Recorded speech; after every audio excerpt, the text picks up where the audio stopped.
สวัสดีทุกท่านที่เข้ามาติดตามรับชมคลิปนี้จะมาอัดคลิปเกี่ยวกับการห้อยปูนขาวนะปูนขาวเพื่อทำการฆ่าเชื้อโฮงเฮือนเห็ดโฮงเฮือนเห็ดตัวนี้จะเป็นเขาจะปลูกชุดต่อไปเนี่ยจะเป็นชุดที่สองแล้วเนาะชุดที่หนึ่งที่ว่าเขาทิ่มเก็บเมียนแล้วเก็บทิ่มไปทางนอกแล้วทางสันพูนทิ่มบนนอกแล้ววันนี้เขาจะมาวานปูนขาวเพื่อทำการฆ่าเชื้อคือว่าได้อนามัยเป็นที่เรียบร้อยแล้วเนาะจะมาวานปูนขาวตัวนี้จะเป็นปูนขาวที่เศษเรือที่เขาได้เครื่องหอนเขาซื้อมา2 ถุงแล้วมาหอนยังเหลือสำนีนะเป็นเม็ดน้อยๆใหญ่ๆมันจะบกเป็นฝุ่นอันนี้เขาจะวานไปเลยนะเพื่อทำการฆ่าเชื้อของมันเองจะกะเกียมเอาถุงก้อนเชื้อไหมมาวางเพื่อทำการปลูกดอกเห็ดไหมเนาะ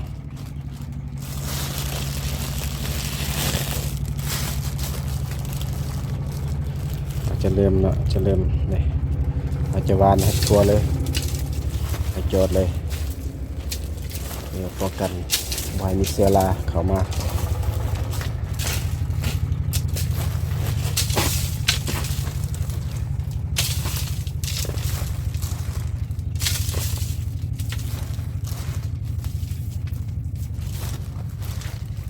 เราจะวานให้ทั่ว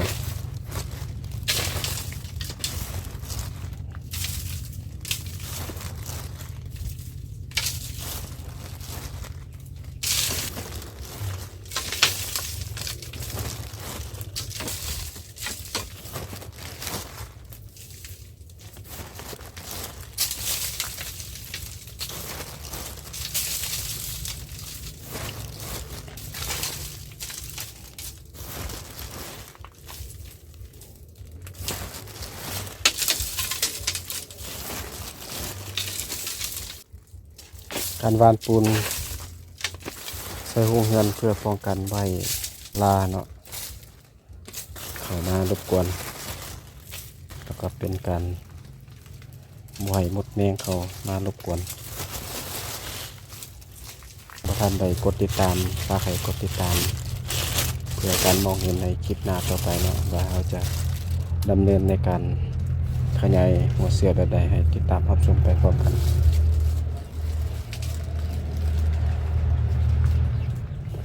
แล้วก็ถือว่าสำเร็จไปแล้วเนาะ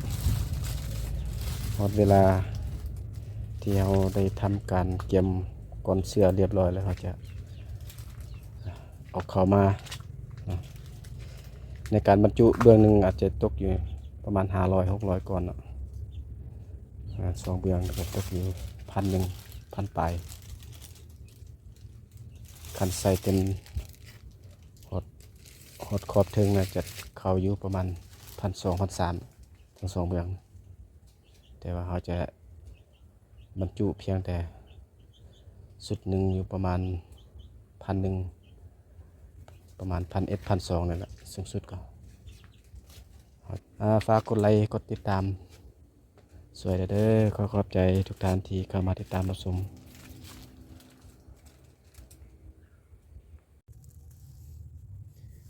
สวัสดีทุกคนวันนี้จะมาแนะนำขั้นตอนในการเคลียร์เสื้อเห็ดเนาะใส่ถุงก้อนเบาอันนี้จะเป็นถุงก้อนเสื้อที่เราจะมาเอาหัวเสื้อตัวนี้มาเคลียร์ใส่ถุงก้อนเสื้อนะอุปกรณ์ที่เรามี1จะเป็นหัวเสื้อ2น้ำเหล้า90เนาะน้ำเหล้า90เรือเหล้าขาวเหล้าเด็ดเนาะ2จะเป็นกาแฟนะ3จะเป็นไม้นะไม้ที่เราจะเคลียร์4จะมีสำลีนะเพื่อเซ็ตนะเอาซีด5จะเป็นหัวเสื้อ ถือว่าก่อนจะขี้เสื้อจะมี5ภาคส่วนนี่แหละถือว่าบ่ขาด5 6กับเจียนะ6 7อย่าง E มี7อย่างขั้นตอนในการขี้เสื้อเป็นอะไรให้ติดตามรับชมไปเลยเบื้องต้นเราจะทำการคาเสื้อเนาะอันนี้เป็นเราเนาะสำลี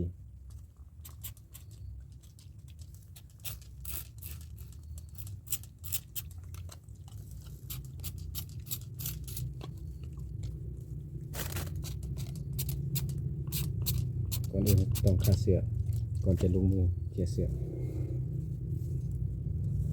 อันนี้จะเป็นหัวเสื้อเนาะจะแกะออกมาเป็นเอาสำลีที่มีน้ำเหล้าก็สิบมาเสร็จออมบริเวณปากขวดเนาะปากขวดหัวเสื้อจากนี้เราจะเอากาไฟเนาะทำการเผาผลาญคาเสื้อ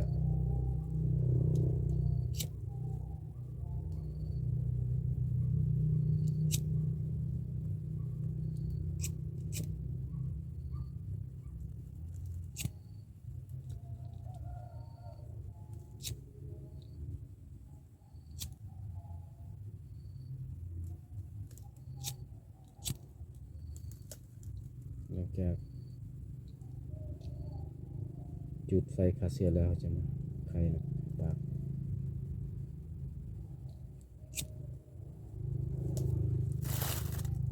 อันนี้จะเอานี่นะเขียนเลย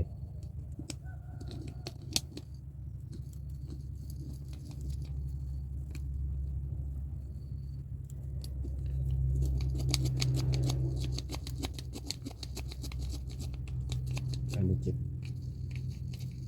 สะดวกเนาะคันเอาไม้ควัดเอาคาเสื้อเรียบร้อยแล้วจะมีความมั่นใจในการควัดเนาะคันเอาบ่คาเสื้อเราสามารถควัดได้อย่างว่ามีเสื้อรา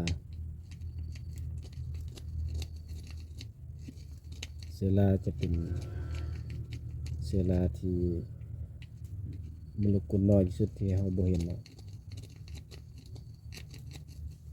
บ่คาเสื้อเราจะบ่เห็นเราต้องคาเสื้อเพื่อป้องกันบ่เกิดเชื้อราเข้าในก้อนเสื้อเฮ็ดเราต้องทำการคาเสื้อแล้วจะมา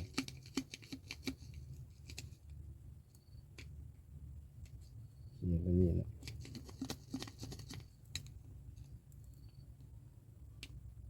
ตัวนี้เป็นเม็ดเราจะเน้นมันเน้นมัน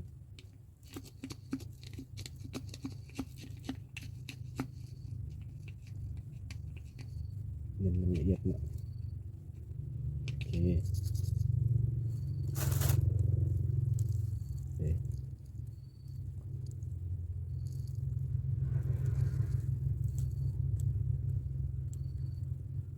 จะมาอัดก่อน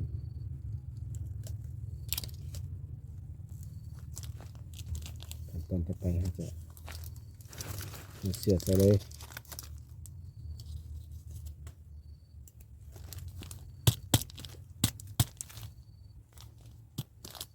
ถ้าว่ามันเต็มอุดตันเราจะ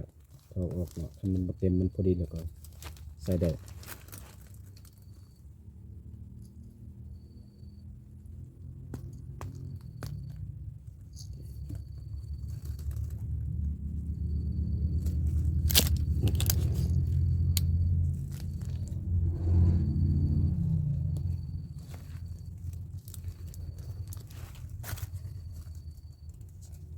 จะเอาเกียร์อัดกันมันบ่มีสำลีอัดจะอัดอย่างอีก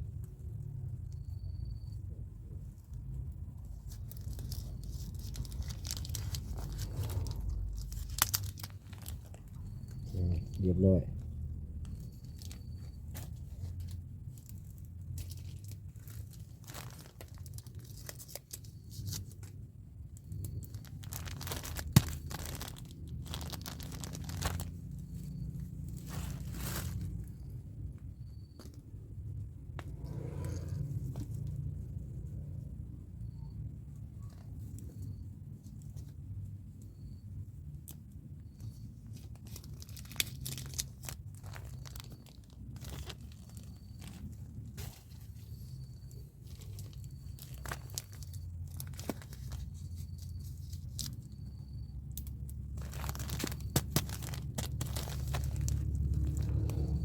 เทียเสือกันนี่เลยนะ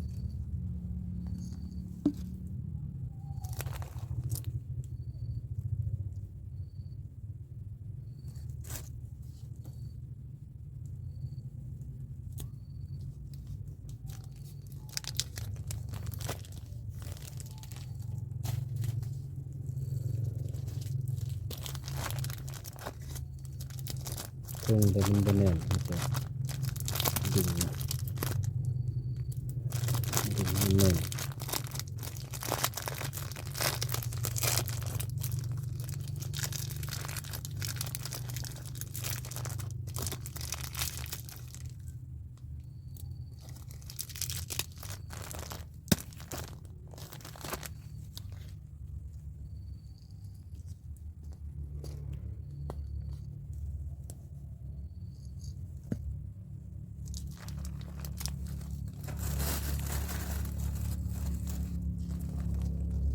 การเทียเสือแบบนี้เขาจะเฮ็ดแบบง่ายดายเนาะเราบ่มีตู้เทียเสือเขาจะเฮ็ดแบบนี้เลยเฮ็ดแบบง่ายดาย